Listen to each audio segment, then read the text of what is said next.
કેશોદની સરકારી girls high school ખાતે વિશ્વ સિંહ દિવસની ઉજવણી અંતર્ગત એક જનજાગૃતિ રેલીનું આયોજન કરવામાં આવ્યું હતું।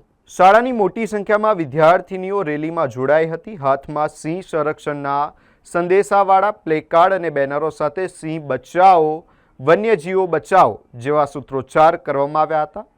4 ચોક, પટેલ મિલ કમ્પાઉન્ડ, આંબાવાડી, માંગરોળ રોડ અને સરકારી હોસ્પિટલ સહિતના વિસ્તારોમાં રેલી ફરી હતી।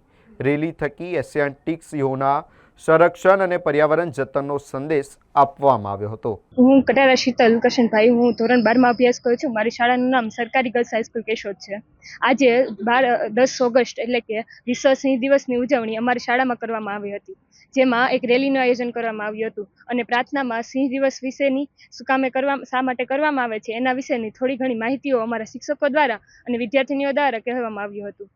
આજે આપણા ગીરના ઘરેણા એવા સાવજની આજે દિવસ હોવાથી, એનો વટનો દિવસ હોવાથી અમારી શાળામાં સિંહ દિવસની ઉજવણી કરવામાં આવી હતી, જેમાં અમે લોકોએ રેલી કાઢી અને અનેક કાર્યક્રમોથી સિંહના સ્લોગનો પ્રાપ્ત કર્યા અને સિંહના વિશેની અમે જાગૃતિ મેળવી હતી।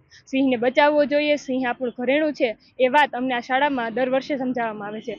એ જ રીતે 2026માં પણ આ રેલીનું આયોજન કરવામાં આવ્યું છે। છેલ્લે કહીશ કે ગર્લ્સની સિંહણ કેશોદમાં ડણકે। હું જ્યોતિ રૂપાપરા, સરકારી ગર્લ્સ હાઈસ્કૂલ કેશોદ પ્રિન્સિપાલ। આજે વિશ્વ સિંહ દિવસની ઉજવણી નિમિત્તે અમારી શાળામાં સિંહની જાગૃતિ અભિયાન માટે સિંહ વિશેની પ્રતિજ્ઞા કરવામાં આવી। સિંહના સંરક્ષણ વિશે માર્ગદર્શન આપવામાં આવ્યું। સિંહ બચાવો, ગીર બચાવોના નારા લગાવવામાં આવ્યા। તેમજ આ જાગૃતિમાં ગુજરાત રાજ્ય વધારેમાં વધારે જાગૃત થાય તે માટેની રેલીનું આયોજન કરવામાં આવ્યું છે અને રેલી દ્વારા અમે જાગૃતિ ફેલાવવા અને સિંહ બચાવવાનો પ્રયત્ન કરી રહ્યા છીએ। તેમાં સૌ લોકોનો સહિયારો પ્રયાસ થી ગુજરાત રાજ્ય છે વધારેમાં વધારે સિંહનું સંવર્ધન કરે એવી શુભેચ્છા।